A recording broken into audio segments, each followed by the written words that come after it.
अगर रूहानी है, शारीरिक नहीं भी है, तो वो अमर हो जाता है। संत उदाहरण देकर के कहते हैं कि अगर प्रेम की परिभाषा जाननी हो, प्रेम है क्या, तो राधा जी से पूछिए। अगर आप प्रेम की परिभाषा रुक्मिणी जी से पूछेंगे तो अधिकार की बात करेंगे कि मैं तो पत्नी हूँ, मेरा अधिकार है। वो प्रेम नहीं है। प्रेम रूहानी प्रेम राधा जी ने किया। आज लोग रुक्मिणी और कृष्ण नहीं कहते, राधा और कृष्ण कहते हैं। उनका नाम जुड़ गया है, कृष्ण और राधा, राधा और कृष्ण एक हो गए। ये प्रेम की परिभाषा संत बताते हैं। और जहर का स्वाद अगर जानना हो तो शंकर जी से पूछिए, क्योंकि उन्होंने ये संसार के कल्याण के लिए हलाहल पी लिया था, तो वो बताएंगे उसकी तकलीफ। और अगर आप मीरा से पूछते हैं तो वो तो अमृत बताएंगी, जहर का स्वाद अमृत। चूंकि जहर तो परमात्मा ने उनके प्रेम में इतना अभिभूत होकर के जहर को भी अमृत बना दिया था। जहर को तो उन्होंने चखा ही नहीं था, तो उनसे अगर जहर का स्वाद पूछेंगे तो वो तो बताएंगे कि अमृत की तरह आता है या अमृत जैसा है। तो संतों, यहाँ संत का भाव सिर्फ यही है कि जो रूहानी प्यार होता है, ये बहन मीरा जी ने भी रूहानी प्यार किया था, बहन राधा जी ने भी रूहानी प्रेम किया था। आज दोनों का प्रेम अमर है और जन जन तक ये नाम आता है। अगर कृष्ण है तो राधा का नाम आता है, कृष्ण है तो बहन मीरा का नाम आता है। ये जुड़ गया। ये प्रेम की परिभाषा संत बताते हैं। इसीलिए ये प्रेम जो होता है वो मन का ही विषय है। संत आगे भी कहते हैं कि मन और मकान को समय समय पर साफ करते रहना चाहिए, नहीं तो मकान में फिजूल के सामान भर जाते हैं। आप देखे होंगे दीपावली पर, त्योहारों पर सफाई होती है मकानों की, फिजूल के सामान हटा दिए जाते हैं। क्यों? कि घर साफ सुथरा लगे, सुंदर लगे, कबाड़ न रहे, फिजूल का सामान न रहे। लेकिन मन में हम फिजूल का बातें, फिजूल की भावनाएं भरे रहते हैं। न जाने कितने वर्षों का दिल धधकने लगता है जब हम पुरानी बातें याद कर, उन्होंने हमारे साथ ऐसा किया, हमारे साथ ऐसा किया। तो मन को भी समय समय पर साफ करते रहना चाहिए, जिससे फिजूल की बातें, फिजूल की भावनाएं इस मन में न भरी रहें। और ये मन साफ कब तभी होता है जब जीवन में समय के सद्गुरु आते हैं और उनके द्वारा ये सत्संग मिलती है। ये दो ही चीजें हैं जो हमारे मन को साफ रख सकती हैं।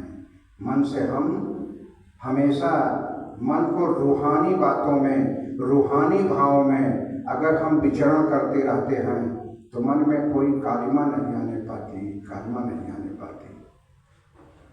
तो संतों, ये हमारे भाव, शरीर तो हम बहुत ढंग से चमका सकते हैं, चमकाते भी हैं। स्नो क्रीम पाउडर लगा करके 10 फीट दूर से ही इत्र महकने लगता है।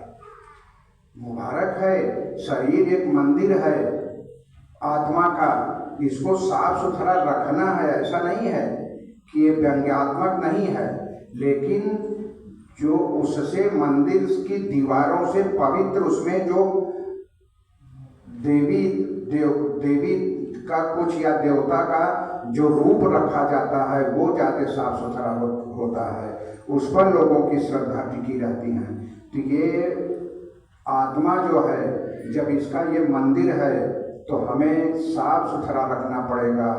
और साफ सुथरा तभी होगा बाबा हरदेव जी दास अक्षर कहता है पद संख्या 287 में, कहते हैं कि सदगुरु के ज्ञान से जिसका मन बन गया सुंदर है, सदगुरु के ज्ञान से जिसका मन बन गया सुंदर है, ऐसा जन ही इस जग में चलता फिरता पूजा का घर है। आओ संतों, बड़े बड़े लोगों को दास ने अपनी आंखों से फकीरों के चरणों में माथा टेकते देखा है, जबकि भौतिक चीजों की कोई कमी नहीं है, लेकिन अंदर से इतनी तड़प है, अंदर से इतनी जलन है कि वो संसार को बता भी नहीं सकते। और जिसके पास भौतिक संपदा नहीं है, ये रूहानी संपदाएं हैं, उनके चरणों में बड़े बड़े अरबपतियों को दास उनके चरणों में, फकीरों के चरणों में माथा टेकते देखा है, रगड़ते देखा, आशीर्वाद दे दीजिए, आशीर्वाद दे दीजिए, हमारी तड़प खत्म हो जाए। तो ये रूहानी बातों का, रूहानी भावनाओं से हमारा मन लबालब भरा रहे, हमारा हृदय भरा रहे, तभी हमारा हृदय झुकता है। सिर झुकाना एक सजदा है, हृदय झुकाना बंदगी। अगर जीवन में मिल जाए बंदगी तो सुधर जाएगी जिंदगी। बाबा हरदेव जी ने कहा है कि संसार शरीर को तो झुका लेता है, लेकिन मन में कटुता भरी रहती है। झुकता स्वार्थ में है, किसके सामने नहीं झुकेंगे तो बलशाली है, हमारा नुकसान कर सकता है। तो वहाँ तन को तो हम झुका लेते हैं, लेकिन मन नहीं झुकता। मन कब झुकता है? इस दर पर आने पर। शरीर झुकाना एक सजदा है, हृदय झुकाना बंदगी। तो हमें बंदगी करना आ जाए, हम पूर्ण समर्पण हृदय से सदगुरु के चरणों में करके इस सात्संग से जुड़े रहें, तो कल्याण तो देवता पुण्य का फल सुख भोगते हैं, पशु पाप का फल दुख भोगता है।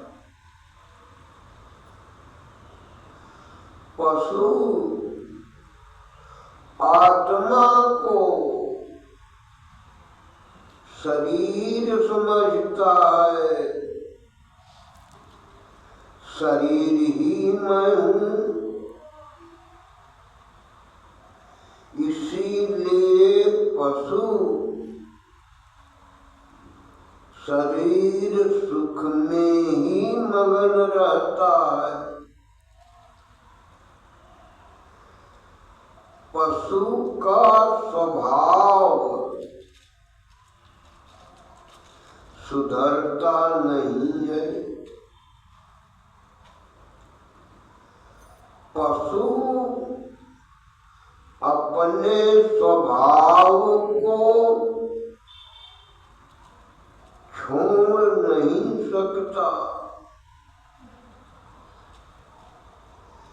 जैसे बिल्ली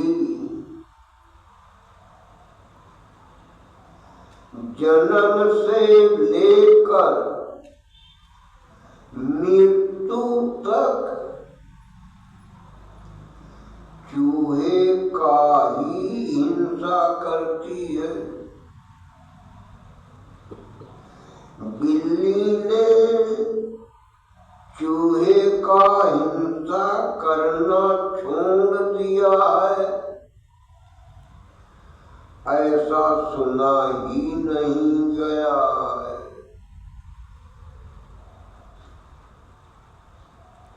सत्संग जी, पर मनुष्य चाहे तो अपना स्वभाव सुधार सकता है। परमात्मा स्मरण तथा संगत द्वारा स्वभाव सुधरता है। और जिसका स्वभाव सुधर जाता है, वही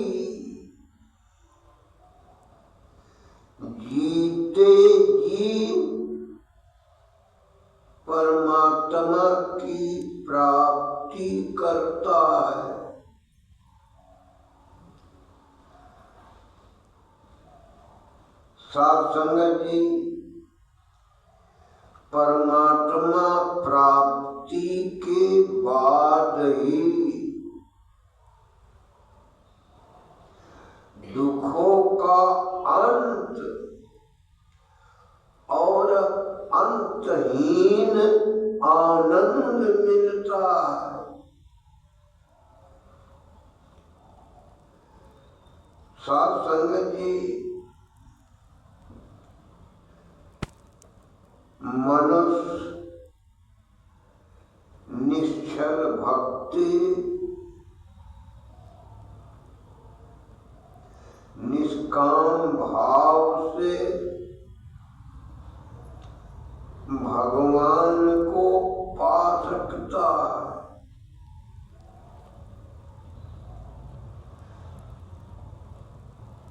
साध संगत जी,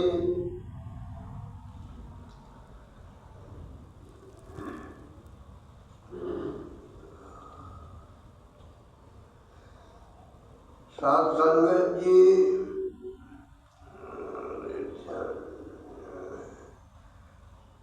मनुष्य पतन का प्रमुख कारण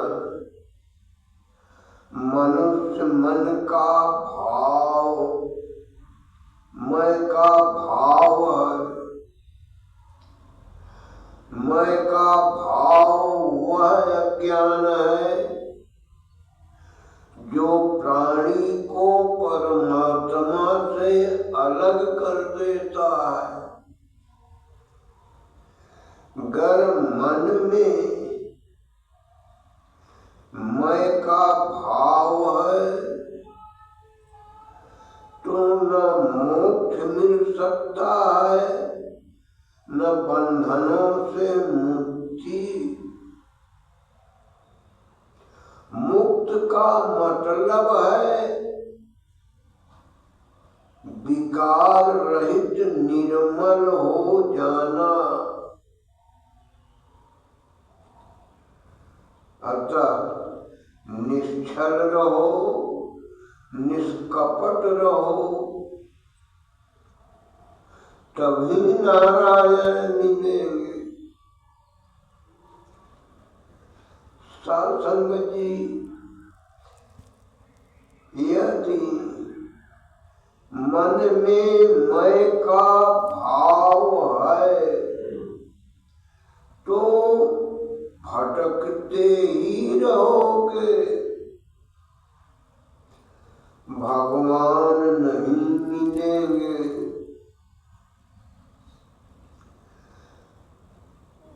परमात्मा से जीव का मिलन तभी संभव है जब मन से मैं का भाव मिट जाए।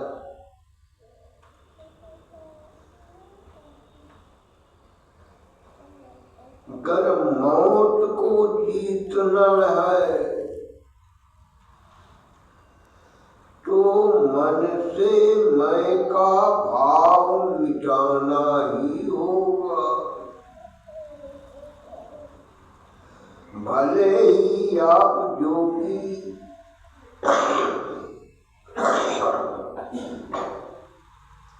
सन्यासी, संत, महात्मा, ज्ञानी, ध्यानी कुछ भी बन जाओ, यदि मन से मैं का भाव मिटा नहीं सके तो माया के दलदल से बाहर भी नहीं निकल सकते, दुखों से बच नहीं सकते। मौत आपको छोड़ेगी नहीं, किंतु जिसके हृदय में दंभ नहीं ब्रह्म है, मौत तो उसे छू भी नहीं सकती। साथ संगत जी, मैं या मैं का भाव अज्ञान ही है। यदि शरीर में मन है तो मैं का भाव अवश्य है, और मैं का भाव है तो मृत्यु का होना निश्चित है। अतः जिसकी मृत्यु है उसका जन्म होना भी निश्चित है, और इसी मैं के वशीभूत हुआ यह जीव जगत में जन्म मरण का दुख भोगता चला आ रहा है। साथ संगत जी,